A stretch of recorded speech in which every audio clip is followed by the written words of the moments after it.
Daily ಬೆಳಗ್ಗೆ ಎದ್ದು ಸಮಾಜ ನೋಡ್ತಾ ಇದ್ರೆ ನಾನು ಹೆಂಗಿರಬೇಕು ಅಂತ ಒಂದು ಕ್ಯಾರೆಕ್ಟರ್ ಹಾಕೊಂಡಿದ್ದೀನಿ ಸರ್.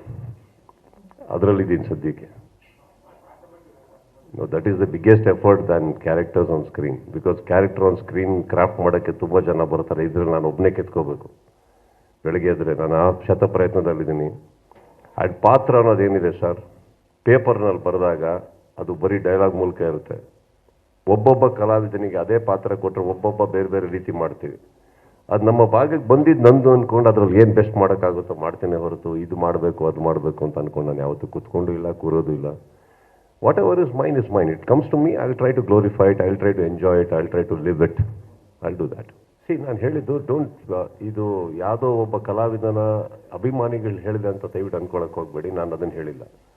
ಆ ವೇದಿಕೆ ಮೇಲೆ ನಿಂತ್ಕೊಂಡಾಗ ಒಂದು ಮರಿಬೇಡಿ, ಕನ್ನಡ ಚಿತ್ರರಂಗದಲ್ಲಿ ಅಂದಾಗ ಕನ್ನಡ ಇಂಡಸ್ಟ್ರಿ ಅಂದರೆ ಕರ್ನಾಟಕದಲ್ಲಿ ಇದ್ದೀರಿ ತಾವು, ನೀವು, ನಾವು ಎಲ್ಲರೂ ಕರೆಕ್ಟ್. ಕನ್ನಡ ಇಂಡಸ್ಟ್ರಿಯಲ್ಲಿ ನಿಂತ್ಕೊಂಡಿರ್ಬೇಕಾದ್ರೆ ನೀವು ಇಲ್ಲಿ ದಯವಿಟ್ಟು ಕನ್ನಡ ನೋಡಿ, ದಯವಿಟ್ಟು ಕನ್ನಡ ನೋಡಿ, ದಯವಿಟ್ಟು ಕನ್ನಡ ಮಾಡಿ, ಇಟ್ ಈಸ್ ರಾಂಗ್ ಸರ್. ಇಲ್ಲಿ ನಾನು ಹೇಳ್ತಾ ಇರೋದು ನಮ್ಮ ರಾಜ್ಯದಲ್ಲಿ, ನಮ್ಮ ಊರಲ್ಲಿ ನಾವೇ ಭಿಕ್ಷೆ ಬೇಡ್ತಾ ಇದ್ರಲ್ಲಿ ನಮ್ಮ ಜನಗಳ ಮಧ್ಯದಲ್ಲಿ ಹೆಂಗೆ ಕಾಣ್ತೀವಿ ನಾವು ಹೊರಗಿನವ್ರಿಗೆ? ಹೇಳಿ.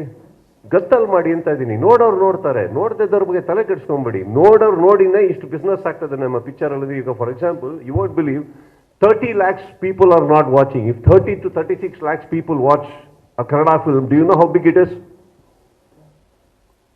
Average 150 ರೂಪಾಯಿ 200 ರೂಪಾಯಿ ಹಾಕೊಳ್ಳಿ, 36 ಲಕ್ಷ ಹಾಕೊಳ್ಳಿ,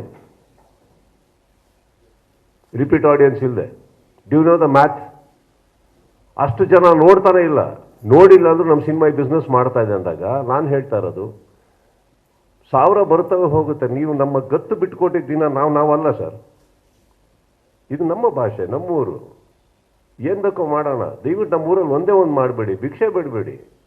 ಅದು ನಮ್ಗಳ ಹತ್ರ, ನಮ್ಮವ್ರ ಹತ್ರ. ದಯವಿಟ್ಟು ಬನ್ನಿ, ದಯವಿಟ್ಟು ಬನ್ನಿ, ದಯವಿಟ್ಟು ನೋಡಿ. That is not fair. ನನಗೆ ನಂದ್ರ ಮೇಲೆ, ನಮ್ಮ ಊರ ಮೇಲೆ, ನನ್ನ ಭಾಷೆ ಮೇಲೆ, ಅದು ನೀವು ಹೇಳಿದಂಗೆ ದಕ್ಷಿಣ ಕರ್ನಾಟಕ ಆಗಿರಲಿ, ನಾರ್ತ್ ಕರ್ನಾಟಕ ಆಗಲಿ, ಕನ್ನಡ ತಾನೇ. ನಮ್ಮದ್ರ ಮೇಲೆ ನಾವೇ ಬಿಟ್ಕೊಟ್ಬಿಟ್ರೆ ಹೆಂಗೆ ಸರ್?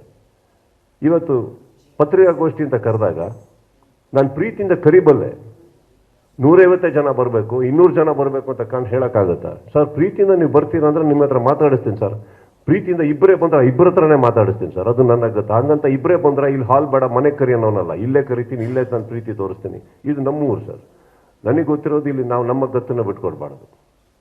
ಆ ಒಂದು ಕಾರಣಕ್ಕೆ ಹೇಳಿದೆ ಹೊರತು ನಾನು ಯಾರಿಗೂ ಟಾಂಟ್ ಕೊಡೋನಲ್ಲ ಸರ್. ಹೇಳಿದ್ರೆ ಡೈರೆಕ್ಟಾಗಿ ಹೇಳ್ತೀನಿ.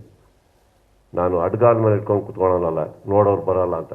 ಯಾರ್ದೋ ಅವ್ರವ್ರ ಫ್ಯಾನ್ಸ್ಗಳಿಗೆ ಅವ್ರವ್ರದ್ದು ನೋವುಗಳಿರ್ತವೆ. ಆ ನೋವಲ್ಲಿ 1000 ಅವ್ರು ಮಾತಾಡ್ಬೋದು, ಕ್ಷಮಿಸ್ಬಿಡಿ.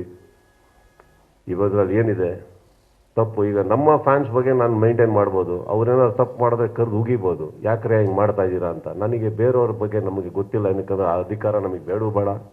ಕರೆಕ್ಷನ್ ಮಾಡೋಕ್ಕೆ ನಾನು ಹುಟ್ಟು ಇಲ್ಲ. ಅರ್ಥ ಆಯ್ತಾ? ಇವತ್ತು ಇಲ್ಲಿ ಪತ್ರಿಕಾಗೋಷ್ಠಿಯಲ್ಲಿ ತಾವೆಲ್ಲ ಬಂದು ಇವತ್ತು ಪ್ರೀತಿಯಿಂದ ಮಾತಾಡ್ತಾ ಇದ್ದೀರಂದ್ರೆ ಸರ್, ಈ ಸಂಬಂಧ ಬೆಳೆಸೋದಕ್ಕೆ 28 ವರ್ಷ ಆಗಿದೆ ನನಗೆ ಇಂಡಸ್ಟ್ರಿಯಲ್ಲಿ. ಅರ್ಥ ಆಯ್ತಾ? ಇಲ್ಲ ಅಂತಂದ್ರೆ ಆಗಲ್ಲ. ಎಲ್ಲದಕ್ಕೂ ಒಂದು ಟೈಮ್ ಕೊಡಬೇಕು ಸರಿ ಹೋಗೋದಕ್ಕೆ. ಅದು ಬಿಟ್ಟುಬಿಡಿ. ಆ್ಯಂಡ್ ದಯವಿಟ್ಟು ನಂದು ಎಲ್ಲ ಸ್ಟೇಟ್ಮೆಂಟಿಗೆ ಯಾವ್ಯಾವುದೋ ಲಿಂಕ್ ಹಾಕ್ಬೇಡಿ. ಇದ್ರೆ ಡೈರೆಕ್ಟಾಗಿ ಹೇಳ್ತೀನಿ.